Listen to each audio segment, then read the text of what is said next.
नमस्कार, जय Hind. All exam guide गुरु का यूट्यूब चैनल आप सभी देख रहे हैं। दोस्तों लेकर आ गए हैं 150 150 बायोलॉजी के क्वेश्चन। साइंस में बायोलॉजी, जहां जहां साइंस आती है बायोलॉजी आती है। और बायोलॉजी आपके जिस जिस एग्जाम में आएगी, एमसीक्यू रट लेना, ये 150 एमसीक्यू मोस्ट इंपॉर्टेंट है, 30 साल से बार बार पूछे जा रहे हैं। भारत के सभी एग्जाम के लिए मैं क्वेश्चन भी दिखा देता हूं आपको। ये सभी क्वेश्चन एक से बढ़कर एक हैं जो एग्जाम में बार बार पूछे जाते हैं। इनको तो कर लेना, कुछ पढ़ो चाहे ना पढ़ो, बायोलॉजी में साइंस में ये 150 के 150 आपको याद होना चाहिए। ठीक है, तो करते हैं इस वीडियो को बिना रखे स्टार्ट। पहला प्रश्न ये रहा आपकी स्क्रीन पर। निम्न में से किसमें कार्बोहाइड्रेट नहीं पाया जाता है?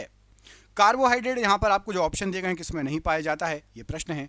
और यहां पर राइट आंसर हो जाएगा पालक, ऑप्शन नंबर ए। पालक में कार्बोहाइड्रेट नहीं होता, आयरन की मात्रा होती है, कार्बोहाइड्रेट नहीं होता। पीलिया रोग किसके सही रूप में काम नहीं कर पाने से होता है? तो जो पीलिया रोग होता है, यदि हमारे शरीर का यकृत सही तरीके से काम नहीं कर पाए तो पीलिया रोग हो सकता है। यकृत सही तरीके से काम नहीं करेगा तो पीलिया रोग हो सकता है। 14 वर्ष की आयु वाले बच्चों की वृद्धि के लिए निम्नलिखित में से सर्वाधिक महत्वपूर्ण क्या है? तो 14 वर्ष वाले बच्चों की वृद्धि के लिए प्रोटीन सबसे ज्यादा महत्वपूर्ण है, सर्वाधिक महत्वपूर्ण है, ऑप्शन नंबर ए प्रोटीन। रतौंधी निम्न के कारण से होता है। रतौंधी इनमें से किसकी कमी के कारण होता है? रतौंधी रोग होता है विटामिन ए की कमी के कारण। यहां पर option number B right answer है, विटामिन ए की कमी के कारण रतौंधी रोग होता है।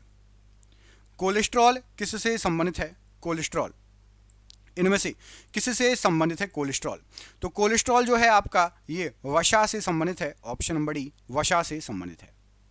कोशिकाओं में तत्कालीन ऊर्जा उत्पाद के लिए निम्नलिखित में से क्या लिया जाता है? तो कोशिकाओं में तुरंत ऊर्जा यदि आपको चाहिए तो आपको ग्लूकोज लेना पड़ेगा, ऑप्शन नंबर डी ग्लूकोज लेना पड़ेगा। यदि आपको तुरंत कोशिकाओं में ऊर्जा चाहिए, ऑप्शन नंबर डी यहां पर ग्लूकोज प्रश्न के लिए बिल्कुल सही आंसर हो जाएगा।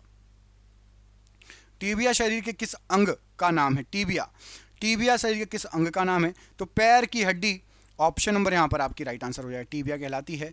ऑप्शन नंबर सी पैर की हड्डी को टीबिया कहा जाता है।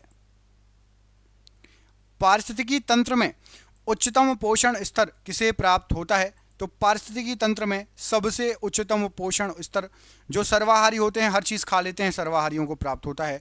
ऑप्शन नंबर डी सर्वाहारी को उच्चतम पोषण प्राप्त होता है। यहां पर आपका राइट आंसर हो जाएगा सर्वाहारी।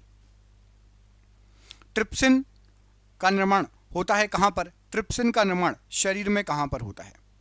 तो ट्रिप्सिन का निर्माण होता है शरीर में आंत में, ऑप्शन नंबर डी शरीर में आंत में ट्रिप्सिन का निर्माण होता है, ऑप्शन नंबर डी यहां पर राइट आंसर हो जाएगा। बीसीजी के टीके रोकने के लिए प्रयुक्त होते हैं। बीसीजी का टीका किसको रोकने के लिए प्रयोग किया जाता है? तो याद रखना बीसीजी का टीका यहां पर आपको जो ऑप्शन दिए गए हैं, टीबी रोग से निपटने के लिए, रोकने के लिए टीका प्रयोग किया जाता है, ऑप्शन नंबर डी यहां पर टीबी रोग प्रश्न के लिए बिल्कुल सही आंसर हो जाएगा। दूध में वशीय तत्व कम हो जाता है कब? दूध में वशीय तत्व किस मौसम में कम हो जाएगा? तो याद रखना है दूध में वशीय तत्व बरसात के मौसम में कम हो जाता है, ऑप्शन नंबर सी बरसात के मौसम में दूध में वशीय तत्व कम हो जाता है। एपीफाइट वे पौधे हैं जो दूसरे पौधों पर आश्रित होते हैं, किसके लिए? तो एपीफाइट वे पौधे हैं जो दूसरे पौधों पर यांत्रिक अवलंबन के लिए आश्रित होते हैं। मतलब जो बेल होती है पेड़ों पर चढ़ती हैं, लताएं जो पेड़ों पर चढ़ती हैं, खुद खड़ी नहीं हो पाती, दूसरे पेड़ों के ऊपर चढ़ती है, उनको एपीफाइट कहा जाता है, याद रखना है। नेत्रदान में दाता का कौन सा भाग ग्राहक की आंखों में प्रत्यारोपित किया जाता है? तो नेत्रदान करते समय कॉर्निया, ऑप्शन नंबर ए को प्रत्यारोपित किया जाता है। कॉर्निया ऑप्शन नंबर ए यहां पर राइट आंसर हो जाएगा। नेत्रदान में कॉर्निया को प्रत्यारोपित किया जाता है। एथलीट फुट की खुजली निम्नलिखित में से किस कारण से होती है? एथलीट फुट की खुजली। तो एथलीट फुट की खुजली कवक या फंगस के कारण होने वाला रोग है, ऑप्शन नंबर बी कवक या फंगस के कारण होने वाला रोग है। वयस्क इंसानी ढांचा आधारित होता है कितनी हड्डियों पर? तो एक वयस्क मनुष्य में 206 हड्डियां होती हैं। बच्चों में ज़्यादा होती हैं, रखना बच्चों में हड्डियां ज़्यादा होती हैं, जो नवजात बच्चे होते हैं उनमें ज़्यादा हड्डियां होती हैं, फिर धीरे धीरे जुड़ते हुए 206 हो जाती हैं, कम हो जाती हैं धीरे धीरे। लेकिन यदि क्वेश्चन आ जाए तो बच्चों में कितनी हड्डियां होती हैं? तो 206 से अधिक। अगला प्रश्न देखिए, क्षय रोग जिसको टीबी कहा जाता है का कारण क्या है? कौन किससे होता है क्षय रोग या टीबी? तो याद रखना क्षय रोग या टीबी जीवाणु से होने वाला रोग है, ऑप्शन नंबर यहां पर आपका बी राइट आंसर हो जाएगा। जीवाणु से होने वाला रोग है क्षय रोग या टीबी। ऑप्शन नंबर बी यहां पर राइट आंसर हो जाएगा इस प्रश्न के लिए। वर्णांध व्यक्ति फर्क नहीं कर सकता किसमें, वर्णांध व्यक्ति किसमें फर्क नहीं कर सकता, यहां पर आपको जो ऑप्शन दिए गए हैं राइट आंसर क्या हो जाएगा। तो जो वर्णांध व्यक्ति होगा वो लाल और हरे रंग में फर्क नहीं कर सकता। ऑप्शन नंबर सी, लाल और हरे रंग में फर्क नहीं कर सकता वर्णांध व्यक्ति। ऑप्शन नंबर यहां पर आपका सी राइट आंसर हो जाएगा इस प्रश्न के लिए। अगला क्वेश्चन देखिए, बच्चों में प्रोटीन की कमी से होने वाला रोग बताइए। बच्चों में प्रोटीन की कमी से कौन सा रोग होता है, यहां पर आपको जो ऑप्शन दिए गए हैं राइट आंसर क्या हो जाएगा। तो बच्चों में प्रोटीन की कमी से होने वाला रोग है आपका मरासमस रोग। ऑप्शन नंबर पढ़िए, याद रखिए प्रोटीन की कमी से क्वार्शियोरकर और मरासमस ये दो रोग होते हैं। क्वार्शियोरकर बीमारी भी प्रोटीन की कमी से होती है और मरासमस बीमारी भी प्रोटीन की कमी से होती है। एग्जाम में बहुत बार पूछा गया है। अगला क्वेश्चन देखो, बैक्टीरिया के विरुद्ध एंटीबायोटिक किस प्रकार कार्य करता है। बैक्टीरिया के विरुद्ध एंटीबायोटिक किस प्रकार कार्य करता है। तो याद रखिएगा यह बैक्टीरिया को निष्क्रिय कर देता है। ऑप्शन नंबर बी, बैक्टीरिया को निष्क्रिय कर देता है एंटीबायोटिक। ऑप्शन नंबर बी यहां पर राइट आंसर हो जाएगा। यह बैक्टीरिया को निष्क्रिय कर देता है, प्रश्न के लिए बिल्कुल सही आंसर हो जाएगा। विषाणु की क्या विशेषताएं बताइए, विषाणु की इनमें से क्या विशेषताएं होती हैं। तो विषाणु जो रहता है वायरस, इसमें क्लोरोफिल नहीं होता, याद रखना। ऑप्शन नंबर सी, विषाणु में क्लोरोफिल नहीं होता, ये इसकी विशेषता है, क्लोरोफिल नहीं होता। किसके द्वारा जापानी इंसेफेलाइटिस फैलता है बताइए। जापानी बुखार, जापानी इंसेफेलाइटिस किसके द्वारा फैलता है। यहां पर आपको जो ऑप्शन दिए गए इसमें मच्छर के द्वारा फैलता है। ऑप्शन नंबर डी, मच्छर के द्वारा जापानी इंसेफेलाइटिस फैलता है। निम्नलिखित में से कौन सी बीमारी पागल कुत्ते के काटने से होती है। तो पागल कुत्ते के काटने से आपको हाइड्रोफोबिया हो जाएगा, हाइड्रोफोबिया बीमारी हो जाएगी। ऑप्शन नंबर यहां पर भी राइट आंसर है, हाइड्रोफोबिया। हरित वर्ण विहीन पौधे जैसे कि मशरूम अपना भोजन स्वयं नहीं बना सकते हैं, ऐसा क्यों। तो हरित वर्ण विहीन पौधे मशरूम अपना भोजन स्वयं नहीं बना सकते क्योंकि इनमें क्लोरोफिल नहीं होता। ऑप्शन नंबर बी, क्लोरोफिल नहीं होता इसलिए ये स्वयं भोजन नहीं बना सकते। मानव शरीर में पैर की हड्डियां हैं, बताइए इनमें से कौन कौन सी। तो हमारे शरीर में पैर की हड्डियों के नाम है, यहां पर आपको जो ऑप्शन दिए गए हैं टीबिया और fibula. Option number C, tibia और फिबुला ये पैर की हड्डियां मानव शरीर की। हीमेटोलॉजी का अध्ययन किससे संबंधित है। हीमेटोलॉजी का अध्ययन, तो याद रखना है हीमेटोलॉजी का अध्ययन रक्त से संबंधित है। ऑप्शन नंबर बी, रक्त से संबंधित है हीमेटोलॉजी का अध्ययन। मॉर्फोलॉजी क्या कहलाती है। मॉर्फोलॉजी इनमें से क्या है। तो मॉर्फोलॉजी के लिए याद रखना है आपको जीव की आकृति, उसकी संरचना और विशिष्ट संरचनात्मक गुणों का अध्ययन मॉर्फोलॉजी के अंतर्गत किया जाता है। जीव की आकृति, उसकी संरचना और विशिष्ट संरचनात्मक गुणों का अध्ययन। एक पशु के शरीर की सबसे बड़ी कोशिका इनमें से कौन सी होती है बताइए। एक पशु के शरीर की सबसे बड़ी कोशिका, तो एक पशु के शरीर की सबसे बड़ी कोशिका यहां पर आपको जो ऑप्शन दिए गए हैं राइट आंसर हो जाएगा neuron. Option number C, neuron यहां पर राइट आंसर हो जाएगा। निम्नलिखित में से कौन सा एक कोशिका में अधिक मात्रा में पाए जाने वाला अणु है। कोशिका में अधिक मात्रा में क्या पाया जाता है इनमें से। तो कोशिका में अधिक मात्रा में जल पाया जाता है। ऑप्शन नंबर ए, जल पाया जाता है, राइट आंसर है। कोशिका सिद्धांत निम्नलिखित में से किस पर लागू नहीं होता। कोशिका सिद्धांत इनमें से किस पर लागू नहीं होगा। यहां पर आपको जो ऑप्शन दिए गए हैं वायरस या विषाणु पर कोशिका सिद्धांत लागू नहीं होगा। जीवाणु, शैवाल और कवक पर कोशिका सिद्धांत लागू होता है, वायरस पर लागू नहीं होता।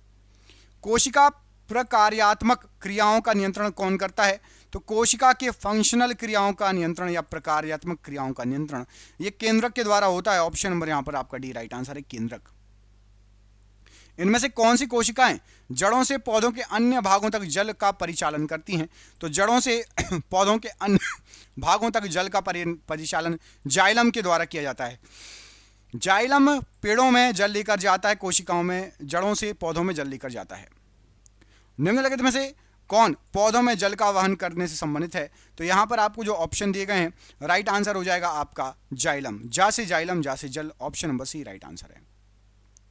एक वृक्ष की बाहरी संरक्षी परत कौन सी होती है, क्या कहते हैं। तो एक वृक्ष की बाहरी संरक्षी परत उसको वल्कल कहा जाता है। ऑप्शन नंबर बी, वल्कल कहा जाता है वृक्ष की बाहरी संरक्षी परत को। पादपों में सबसे प्रचुर मात्रा में उपस्थित तत्व बताइए। तो पादपों में सबसे प्रचुर मात्रा में उपस्थित तत्व होता है carbon. Option number C, carbon right answer हो जाएगा। अनुवांशिकी के संदर्भ में डीएनए का अर्थ बताइए क्या होता है। तो अनुवांशिकी के संदर्भ में डीएनए का अर्थ होता है deoxy ribo nucleic acid. Deoxy ribo nucleic acid होता है डीएनए का अर्थ। एक सामान्य मानव शरीर में कोशिका में क्रोमोसोम कितने होते हैं? तो एक सामान्य मानव शरीर में कोशिका में क्रोमोसोम की संख्या होती है 23 जोड़ी। 23 जोड़ी मतलब 46। ऑप्शन नंबर डी यहाँ पर राइट आंसर है। यदि 23 जोड़ी आए तो 23 जोड़ी लगा देना, नहीं तो 46। जिसने अभी तक वीडियो को लाइक नहीं किया भाई अभी तक तो कर दो। 36 क्वेश्चन पढ़ लिए, पसंद आ रहे हैं तभी तो पढ़ रहे हो, तो वीडियो को लाइक जरूर कर दो सभी मिलके। गुणसूत्र किससे संबंधित है बताइए? गुणसूत्र इनमें से किससे संबंधित है? तो याद रखना है जो गुणसूत्र हैं ये आपके अनुवांशिक लक्षणों के संचारण से संबंधित हैं। अनुवांशिक लक्षणों के संचारण से गुणसूत्र का संबंध है। Option number C right answer हो जाएगा। केंचुआ निम्नलिखित में से कौन से प्राणी संघ से संबंधित है बताइए? जो केंचुआ है ये यहाँ पर आपको जो ऑप्शन दिए गए हैं इनमें से कौन से प्राणी संघ से संबंधित है? केंचुए की बात हो रही है। तो याद रखना है केंचुआ जो है ये एनेडेला प्राणी संघ से संबंधित है। ऑप्शन नंबर बी एनेडेला प्राणी संघ से संबंधित है केंचुआ। ऑप्शन नंबर बी यहाँ पर राइट आंसर हो जाएगा, एनेडेला। मानव शरीर में निम्न में से किसका आकार या साइज सबसे बड़ा होता है बताइए? यहां पर आपको जो दिए गए हैं इनमें से किसका आकार या साइज सबसे बड़ा होगा? तो याद रखिएगा यहां पर आपको जो ऑप्शन दिए गए हैं राइट आंसर हो जाएगा, यकृत का आकार या साइज सबसे बड़ा होगा। ऑप्शन नंबर सी यकृत राइट आंसर हो जाएगा। स्वादिष्ट भोजन देखकर मुंह में पानी आ जाता है, इसका कारण बताइए? स्वादिष्ट भोजन देखकर मुंह में पानी आ जाना, इसका कारण क्या होगा? तो यहां पर आपको जो ऑप्शन दिए गए हैं राइट आंसर हो जाएगा, स्नायु संबंधी प्रतिक्रिया है। ये स्नायु संबंधी प्रतिक्रिया है। स्वादिष्ट भोजन देखते ही हमारे मुंह में पानी आ जाता है, स्नायु संबंधी प्रतिक्रिया कहलाती है ये। मानव में पित्त का स्राव होता है कहां से? तो मानव शरीर में पित्त का स्राव होता है यकृत में। ऑप्शन नंबर डी यकृत यहां पर राइट आंसर हो जाएगा। पित्त का स्राव होता है यकृत में। Option number D. सामान्य मानव रक्त बताइए किस प्रकार का होता है? सामान्य मानव रक्त, तो सामान्य मानव रक्त जो होता है ये थोड़ा सा क्षारीय होता है। Option number D right answer है, थोड़ा क्षारीय राइट आंसर है। एक स्वस्थ व्यक्ति का रक्तदाब बताइए कैसा होगा? एक स्वस्थ व्यक्ति का रक्तदाब कैसा होगा? तो एक स्वस्थ व्यक्ति का रक्तदाब होता है 120/80। ऑप्शन नंबर सी। सिस्टोलिक होता है आपका 120 और डायसिस्टोलिक होता है 80। ठीक है, 120/80 यदि आप ब्लड प्रेशर मापोगे तो ये आएगा आपको यहाँ पर आपका ऑप्शन नंबर राइट आंसर हो जाएगा आपका ऑप्शन नंबर सी। अगला क्वेश्चन देखो, पूछा गया आपसे अगले प्रश्न में, जीवाणु में श्वसन स्थल कौन सा होता है बताइए? जीवाणु में इनमें से क्या श्वसन स्थल है जीवाणु का? तो जीवाणु का श्वसन स्थल जो है आपका राइट आंसर हो जाएगा मीसोसोम। Option number B. जीवाणु का श्वसन स्थल है आपका मीसोसोम। ऑप्शन नंबर बी यहाँ पर राइट आंसर हो जाएगा, जीवाणु का श्वसन स्थल मीसोसोम। अगला क्वेश्चन देखो, पूछा गया आपसे, गुर्दे न केवल उत्सर्जन अंग होते हैं, इनके कार्य को पूरकता प्रदान करते हैं। गुर्दे की बात हो रही है, तो गुर्दे न केवल उत्सर्जक अंग होते हैं बल्कि ये लीवर के कार्य को पूरकता प्रदान करते हैं। ऑप्शन नंबर यहाँ पर ए राइट आंसर हो जाएगा, ये लीवर के कार्य को पूरकता प्रदान करते हैं। ऑप्शन नंबर ए यहाँ पर राइट आंसर हो जाएगा। नेफ्रॉन का संबंध किससे है बताइए? नेफ्रॉन का संबंध किससे है? तो नेफ्रॉन का जो संबंध होता है ये होता है आपका हमारे शरीर के उत्सर्जन तंत्र से नेफ्रॉन का संबंध है। ऑप्शन नंबर डी यहाँ पर राइट आंसर हो जाएगा, हमारे शरीर के उत्सर्जन तंत्र से नेफ्रॉन का संबंध है। इनमें से कौन से अंग में मानव शरीर का थर्मोस्टेट या तापमापी निहित होता है? तो मानव शरीर का थर्मोस्टेट या तापमापी ये निहित होता है आपका हाइपोथैलेमस में। ऑप्शन नंबर डी यहाँ पर हाइपोथैलेमस राइट आंसर हो जाएगा। मानव शरीर का थर्मोस्टेट या तापमापी हाइपोथैलेमस में निहित होता है। ऑप्शन नंबर यहाँ पर डी राइट आंसर हो जाएगा, हाइपोथैलेमस। मनुष्य में जो मांसपेशियों को हड्डियों से जोड़ने वाले ऊतक होते हैं उनको क्या कहा जाता है? तो मनुष्य में जो मांसपेशियों को हड्डियों से जोड़ने वाला ऊतक रहता है वो आपका कहलाता है कंडरा। ऑप्शन नंबर ए कंडरा यहाँ पर राइट आंसर हो जाएगा, कंडरा। ऑप्शन नंबर ए प्रश्न के लिए बिल्कुल सही आंसर हो जाएगा, कंडरा। हमारे पेशियों में किस अम्ल के कारण पीड़ा होती है? हमारे पेशियों में इनमें से किस अम्ल के कारण पीड़ा होती है? तो याद रखना है हमारे पेशियों में लैक्टिक अम्ल के इकट्ठे हो जाने के कारण पीड़ा होगी। ऑप्शन नंबर यहाँ पर ए, लैक्टिक अम्ल यदि इकट्ठा हो जाए तो पीड़ा होगी। ऑप्शन नंबर ए यहाँ पर राइट आंसर हो जाएगा।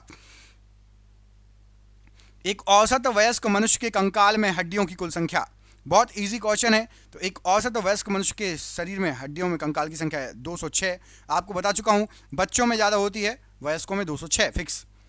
इंसुलिन हार्मोन का स्रावण कहाँ से होता है? इंसुलिन हार्मोन कहाँ से निकलता है? तो हमारे शरीर में जो इंसुलिन हार्मोन है ये अग्नाशय से निकलता है।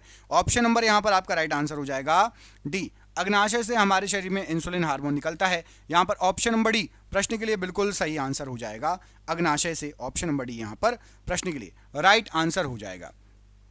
निम्नलिखित में से कौन सा असंचरणीय रोग है बताइए? कौन सा असंचरणीय रोग है? यहाँ पर आपको जो ऑप्शन दिए गए हैं राइट आंसर क्या हो जाएगा? तो हमारे शरीर का असंचरणीय रोग है मधुमेह। ऑप्शन नंबर डी मधुमेह प्रश्न के लिए बिल्कुल सही आंसर है। मधुमेह रोग किसी दूसरे को नहीं फैल सकता हमारे थ्रू। हाँ, बच्चों को हो सकता है, जो आपके माता पिता से आपको ट्रांसफर हो सकता है, आपसे आपके बच्चों को, लेकिन ऐसा नहीं कि आप छींक दो खांस दो किसी को आप शुगर की बीमारी हो जाए, मधुमेह हो जाए। इनमें से कौन सा सामान्यतया चूहा या पिस्सू से संक्रमित होता है? तो चूहा या पिस्सू से संक्रमित होता है plague. Option number D plague यहां पर राइट आंसर हो जाएगा, चूहा या पिस्सू से। एंजियोप्लास्टी किस रोग का उपचार किया जाता है? एंजियोप्लास्टी में से तो एंजियोप्लास्टी से हृदय रोग का उपचार किया जाता है। ऑप्शन नंबर सी हृदय रोग का उपचार किया जाता है। मिठाइयों पर बैठी मक्खियों को दूर भगाकर एक लड़की मिठाई को खा लेती है, इस वजह से वह किस रोग का शिकार हुई है या हो सकता है? तो मक्खियों को भगाकर मिठाई खा लेती है, तो हो सकता है गंदगी से हैजा रोग हो जाए आपको। ऑप्शन नंबर बी हैजा रोग होने की संभावना प्रबल है। मलेरिया परजीवी का प्राथमिक परपोषी बताइए कौन सा है? तो मलेरिया परजीवी का प्राथमिक परपोषी है मादा एनोफिलीज मच्छर। ऑप्शन नंबर बी मादा एनोफिलीज मच्छर। निम्न में से कौन विषाणु जनित रोग है बताइए? विषाणु जनित रोग, तो यहां पर आपको जो ऑप्शन दिए गए हैं इसमें से एड्स एक विषाणु जनित रोग है। ऑप्शन नंबर सी एड्स एक विषाणु जनित रोग है। पीलिया किससे संबंधित रोग है? पीलिया किससे संबंधित रोग है? तो जो पीलिया है ये यकृत से संबंधित रोग है। ऑप्शन नंबर बी यकृत से संबंधित रोग है पीलिया। रक्त में यूरिक अम्ल की अधिकता किसका लक्षण है? तो रक्त में यदि यूरिक अम्ल की अधिकता है तो ये गांठिया रोग का लक्षण है। ऑप्शन नंबर सी गांठिया रोग का लक्षण है। मनुष्यों में रोग संचारित करने वाले कीटों को क्या कहा जाता है? तो मनुष्यों के अंदर रोग संचारित करने वाले जो कीट होते हैं उनको रोगाणुवाहक कहा जाता है। ऑप्शन नंबर ए रोगाणुवाहक राइट आंसर हो जाएगा, रोगाणुवाहक। अगला प्रश्न है कि निम्नलिखित में से कौन सा खाद्य जनित रोग नहीं है? खाद्य जनित रोग नहीं है। यहां पर आपको जो ऑप्शन दिए गए इनमें से खाद्य जनित रोग, इन्फ्लुएंजा ये खाद्य जनित रोग नहीं है, खाने से नहीं फैलता इन्फ्लुएंजा। Option number B.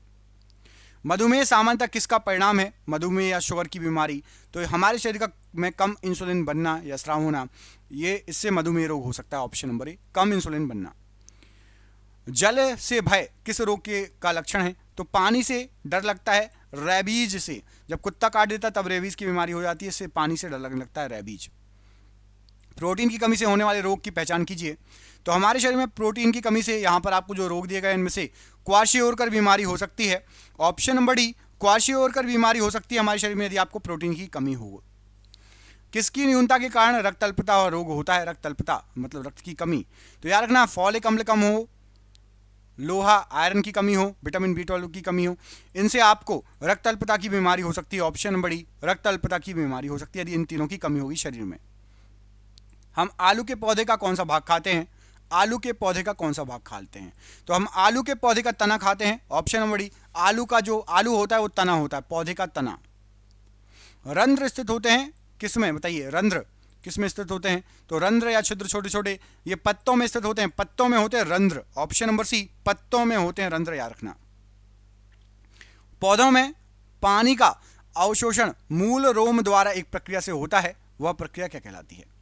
तो पौधों में पानी का अवशोषण होता है मूल रोम के द्वारा और इस प्रक्रिया को पराशरण कहा जाता है। Option number B. कैंचुओं के जरिए मृदा की उर्वरता बढ़ाने की प्रक्रिया को क्या कहते हैं? तो केंचुए के जरिए मृदा की उर्वरता बढ़ाने की प्रक्रिया को वर्मी कंपोस्टिंग कहते हैं। वर्मी कंपोस्टिंग एक खाद होती है वर्मी कंपोस्ट, जो कि केंचुए के द्वारा बनाई जाती है। प्राकृतिक रूप से मृत पशु को या किसी अन्य पशु द्वारा मारे गए पशु के शव को जब कोई अन्य पशु भक्षण करता है तो यह क्या कहलाता है? तो मरे हुए पशुओं को खाना ये मुर्दाखोर कहलाता है। जो भी पशु मरे हुए पशुओं को खाता है, प्राकृतिक रूप से मर गए हों या अन्य पशुओं ने मार दिया हो, उसको मुर्दाखोर कहते हैं। ऑप्शन नंबर बी मुर्दाखोर पशु। पौधों का लाल रोग विगलन किसे प्रभावित करता है? तो पौधों का लाल रोग विगलन, ये लाल रोग होता है आपका गन्ने में। ऑप्शन नंबर बी लाल रोग होता है गन्ने में। Option number B right answer है। दूध से दही बनाने का काम कौन करता है? दूध से दही बनाने का काम, तो याद रखिएगा दूध से दही बनाने का काम जीवाणुओं का रहता है। ऑप्शन नंबर डी लैक्टोबैसिलस जीवाणु, उसका नाम भी याद रखना। पेड़ की आयु का निर्धारण होता है कैसे? पेड़ की आयु का निर्धारण, तो पेड़ की आयु का निर्धारण होता है वार्षिक वलयों की संख्या को गिनकर। ऑप्शन नंबर सी वार्षिक वलयों की संख्या को गिनकर पेड़ की आयु का निर्धारण होता है। फलों के रस के परीक्षण के लिए किस रसायन का उपयोग किया जाता है? तो फलों के रस के परीक्षण के लिए सोडियम हाइड्रोक्साइड का यूज किया जाता है फलों के रसों को परीक्षण करने के लिए सोडियम हाइड्रोक्साइड का यूज करते हैं। विटामिन के की कमी के परिणाम स्वरूप क्या होगा? तो विटामिन के की कमी होगी तो शल्य क्रिया के उपरांत रक्तस्राव बंद नहीं होगा, सर्जरी के दौरान रक्तस्राव बंद नहीं होगा, ठीक है, रक्त का थक्का नहीं जमता। पार्किंसन रोग से निम्नलिखित में से कौन सा अंग प्रभावित होता है? तो पार्किंसन रोग से हमारे शरीर का मस्तिष्क प्रभावित होता है, ऑप्शन नंबर बी। क्वाशियोरकर रोग किसकी कमी के कारण होता है? तो क्वाशियोरकर जो रोग होता है ये प्रोटीन की कमी से होता है, ऑप्शन नंबर बी प्रोटीन की कमी से होता है। स्पॉन्डिलिटिस नामक रोग किस नाम को प्रभावित करता है, किस अंग को? तो स्पॉन्डिलिटिस नामक जो रोग होता है मस्तिष्क गुहा को प्रभावित करेगा, ऑप्शन नंबर डी पढ़िए, मस्तिष्क गुहा को प्रभावित करेगा। राइबोसोम का मुख्य कार्य बताइए, राइबोसोम का मुख्य कार्य। तो हमारे शरीर में राइबोसोम का मुख्य कार्य है प्रोटीन का संश्लेषण करना, ऑप्शन नंबर सी, प्रोटीन का संश्लेषण करना। साइनोवियल द्रव्य किसमें पाया जाता है? साइनोवियल द्रव्य, तो साइनोवियल द्रव्य जो है यह हमारे जोड़ों में पाया जाता है, ऑप्शन नंबर डी, हमारे शरीर के जोड़ों में पाया जाता है। ए बी रक्त समूह का दाता इनमें से किस रक्त समूह के प्राप्तकर्ता को रक्त दे सकता है? तो यदि आपका ए बी है रक्त समूह तो आप केवल ए बी वाले को ही रक्त दे सकते हो, ऑप्शन नंबर बी, केवल ए बी वाले को ही रक्त दे सकते हो। फाइलेरिया रोग किससे उत्पन्न होता है? फाइलेरिया रोग, तो फाइलेरिया जो रोग है ये कृमि से उत्पन्न वाला रोग है, ऑप्शन नंबर ए, कृमि से उत्पन्न होने वाला रोग है filaria, option number A. Vitamin B complex के अभाव से होता है क्या? तो विटामिन बी कॉम्प्लेक्स के अभाव से बेरी बेरी रोग होता है, option number A, beriberi रोग होता है विटामिन बी कॉम्प्लेक्स के अभाव से। अधिश्वेत रक्तता मतलब ल्यूकेमिया है एक प्रकार का क्या? तो अधिश्वेत रक्तता या ल्यूकेमिया एक प्रकार का कर्क रोग है, ऑप्शन नंबर यहां पर आपका सही आंसर हो जाएगा डी, एक प्रकार का कर्क रोग है। किस रक्त समूह के व्यक्ति सभी रक्त समूह के रक्त को स्वीकार कर सकते हैं? तो यदि आपका ए बी रक्त समूह है तो आप सभी रक्त समूह स्वीकार कर सकते हैं, लेकिन दे केवल ए बी वाले को सकते हैं, याद रखना, ठीक है। अनुवांशिकी के जनक कौन थे? तो अनुवांशिकी के जनक है आपके ग्रेगर मेंडल, ऑप्शन नंबर ए, ग्रेगर मेंडल। निम्न में से कौन सा कथन सही है? एक कोई कथन सही है, पौधों के बारे में कथन दिए गए हैं, पौधों के बारे में 4 कथन दिए गए हैं। पौधे अपनी पत्तियों में भोजन मंड संग्रहित करते हैं, पहला ही कथन सही है, तो बाकी गलत हो गए क्योंकि केवल एक कथन सही है। तो पौधे अपनी पत्तियों में भोजन मंड संग्रहित करते हैं, ये आपका कथन सही है, ऑप्शन नंबर ए यहां पर राइट आंसर हो जाएगा। अगला क्वेश्चन देखो क्या पूछा गया है। प्रकाश संश्लेषण या फोटोसिंथेसिस में ऑक्सीजन प्राप्त होती है कैसे? तो प्रकाश संश्लेषण में पानी से ऑक्सीजन प्राप्त होती है, ऑप्शन नंबर डी, पानी से। चेचक के टीके की खोज किसने की? तो चेचक के टीके की खोज की है एडवर्ड जेनर ने, option number D, Edward Jenner ने। निम्न में से किसमें फाइटोक्रोम होता है? फाइटोक्रोम किसमें होता है? तो याद रखना है आपको, आवृत्तबीजी में फाइटोक्रोम होता है, ऑप्शन नंबर डी, आवृत्तबीजी में फाइटोक्रोम होता है, ऑप्शन नंबर डी। बाइल का स्राव होता है बताइए किससे? बाइल का स्राव, तो बाइल जो निकलता है ये निकलता है जिगर से, ऑप्शन नंबर यहां पर भी जिगर से निकलता है बाइल, राइट आंसर हो जाएगा। निम्न में से किसमें ऑक्सीकरण के समय अधिकतम मात्रा में ऊर्जा उत्पन्न होगी? कौन? तो यहां पर आपको जो ऑप्शन दिए गए हैं याद रखना है, वसा, निम्न में से वसा ऑक्सीकरण के समय अधिक मात्रा में ऊर्जा उत्पन्न करते हैं, वसा जो है ऑक्सीकरण के समय अधिकतम ऊर्जा उत्पन्न करते हैं। प्रोटीन की कमी से निम्नलिखित में से कौन सी बीमारी होगी? तो हमारे शरीर में प्रोटीन की कमी से यहां पर जो बीमारियां दी गई है क्वाशियोरकर, ऑप्शन नंबर ए राइट आंसर है। मछली से प्राप्त कॉड लीवर तेल किस विटामिन का समृद्ध स्रोत होता है? तो कॉड लीवर तेल में होता है विटामिन डी, समृद्ध तरीके से मछली सब के कॉड लीवर में विटामिन डी होता है। विटामिन सी की कमी से कौन सा रोग होता है? तो विटामिन सी की कमी से यहां पर आपको जो ऑप्शन दिए गए स्कर्वी रोग होता है, ऑप्शन नंबर बी, स्कर्वी रोग विटामिन सी की कमी से होने वाला रोग है। केला किस विटामिन का एक अच्छा स्रोत है? तो जो केला है आपका ये अच्छा स्रोत है विटामिन बी का, option number D, vitamin B का अच्छा स्रोत है केला, ऑप्शन नंबर यहां पर लास्ट डी राइट आंसर है। रक्त स्कंदन के लिए आवश्यक विटामिन बताइए? तो रक्त स्कंदन के लिए आवश्यक विटामिन है विटामिन के, यहां पर राइट आंसर हो जाएगा विटामिन के। निम्नलिखित में से कौन सा प्लाज्मा प्रोटीन रक्त के स्कंदन में निहित है?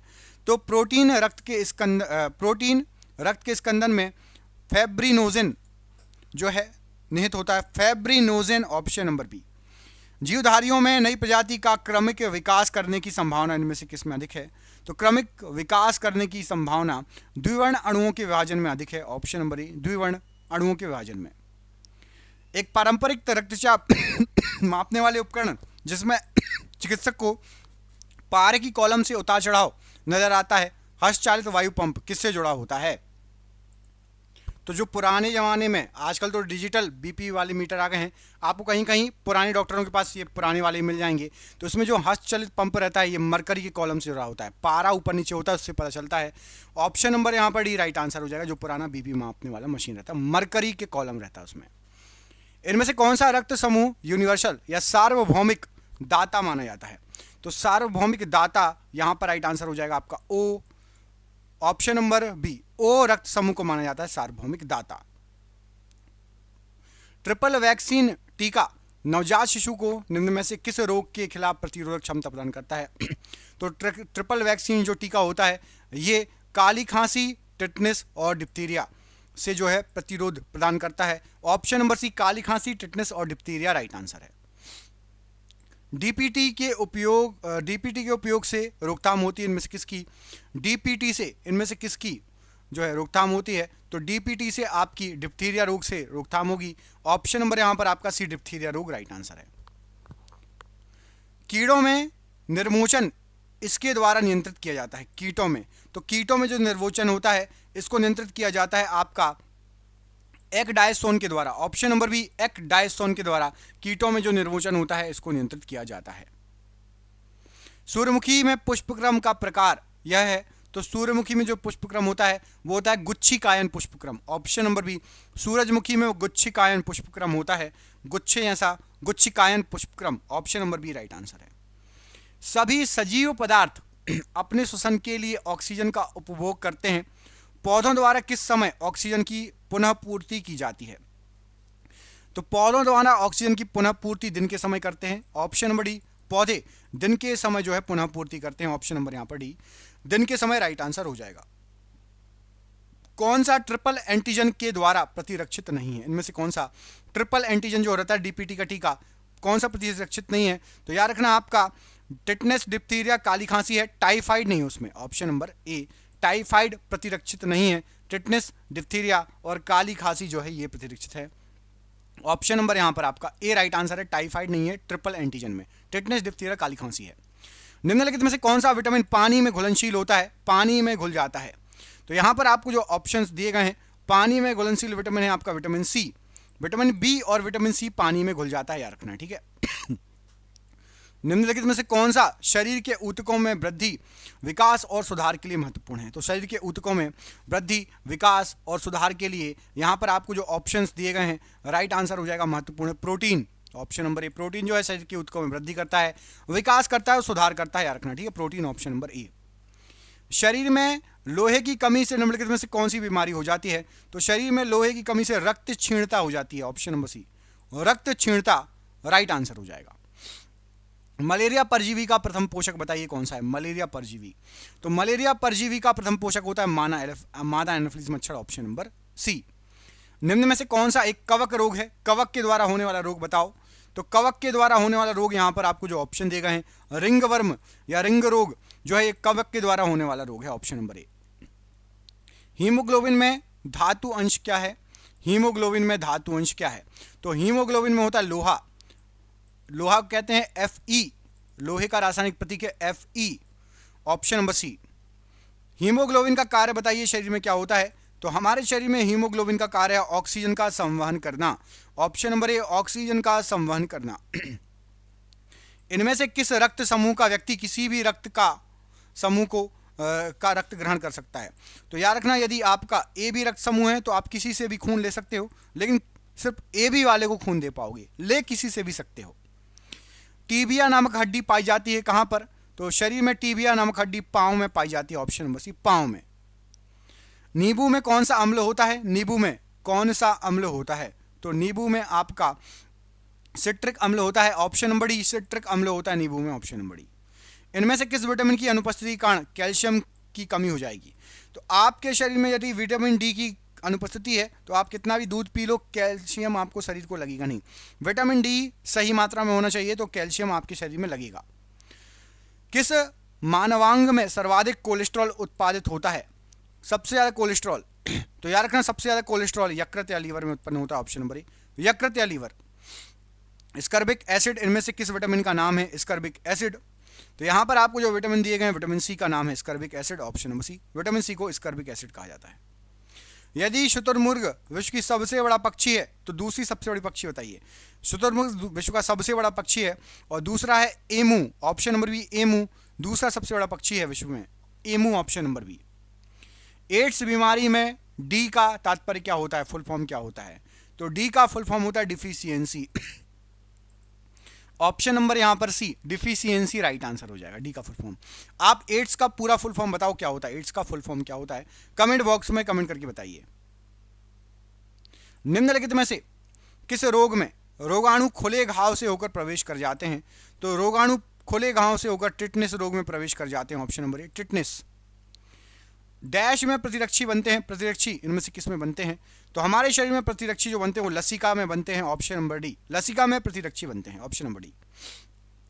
मानव शरीर के किस अंग में शोथ के कारण हेपेटाइटिस होता है? तो मानव शरीर में हेपेटाइटिस जो रोग होता है ये यकृत में हो सकता है। ऑप्शन नंबर बी, यकृत में राइट आंसर है।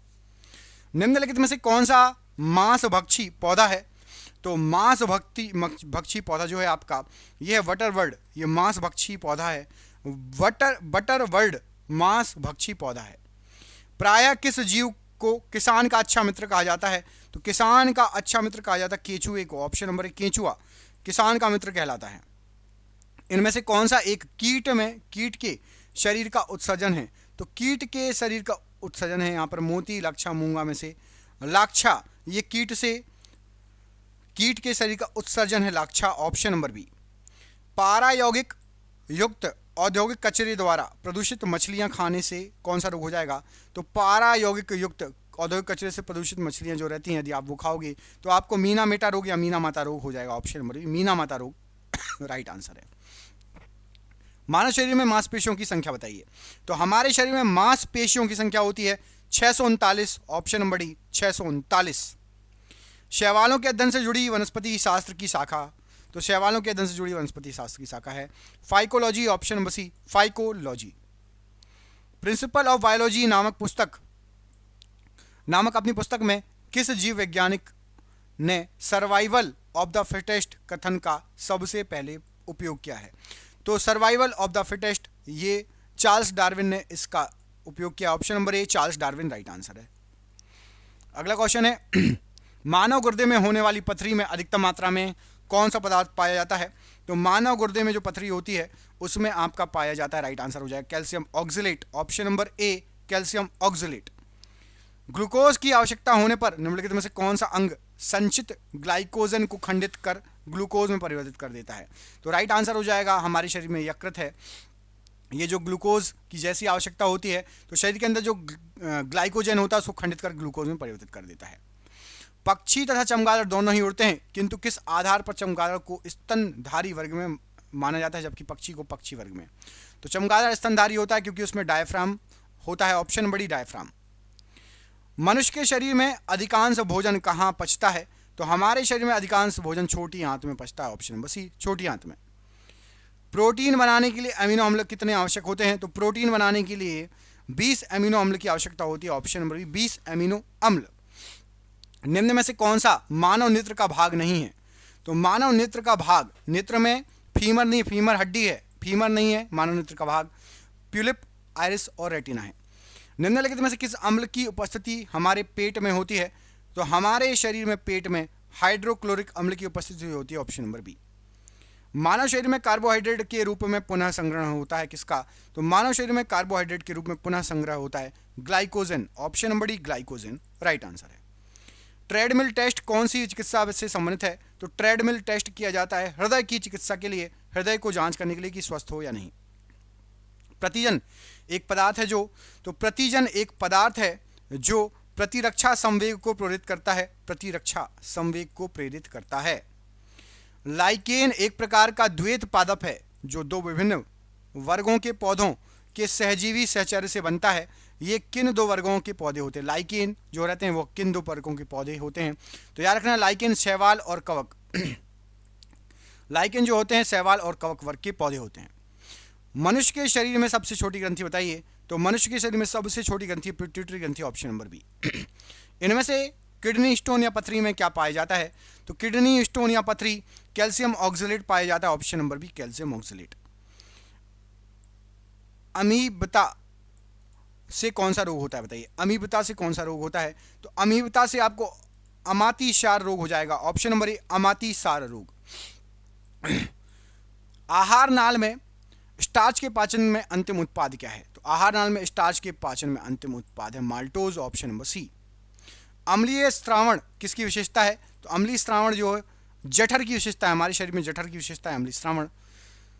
मानव शरीर में रक्तचाप निम्नलिखित में से किसके द्वारा नियंत्रित होता है? तो हमारे शरीर में रक्तचाप एड्रिनल ग्लैंड या एड्रिनल ग्रंथि के कारण जो है नियंत्रित होता है। एंटीजन एक पदार्थ है जो क्या करता है? तो एंटीजन एक पदार्थ है जो प्रतिरक्षक तंत्र को चालू कर देता है, ऑप्शन नंबर सी। और क्वेश्चन हो गए आपके लिए, क्वेश्चन है कमेंट करके बताना है आपको कि दांतों के डॉक्टर द्वारा परीक्षाधीन दांत पर प्रकाश संकेतित करने के लिए निम्नलिखित में से किस किस्म के दर्पण का यूज होता है?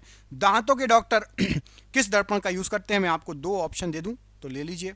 पहला है आपका समतल दर्पण और दूसरा है आपका अवतल दर्पण। समतल या अवतल में से एक आंसर सही है, कमेंट करके बताना है क्या आंसर सही है। वीडियो अच्छा लगा तो वीडियो को लाइक कर दीजिएगा। चैनल पर पहली बार आए हैं और रोज साइंस पढ़ना चाहते हैं, जीके पढ़ना चाहते हैं, चैनल को सब्सक्राइब कर लीजिए और दोस्तों को शेयर कीजिए यदि आप बायोलॉजी के और क्वेश्चन चाहते हैं। हमें कमेंट करके बताइए आपको और किस टॉपिक पर वीडियो चाहिए। मिलते हैं अगले वीडियो में, अपना ख्याल रखिए। जय हिंद, जय भारत।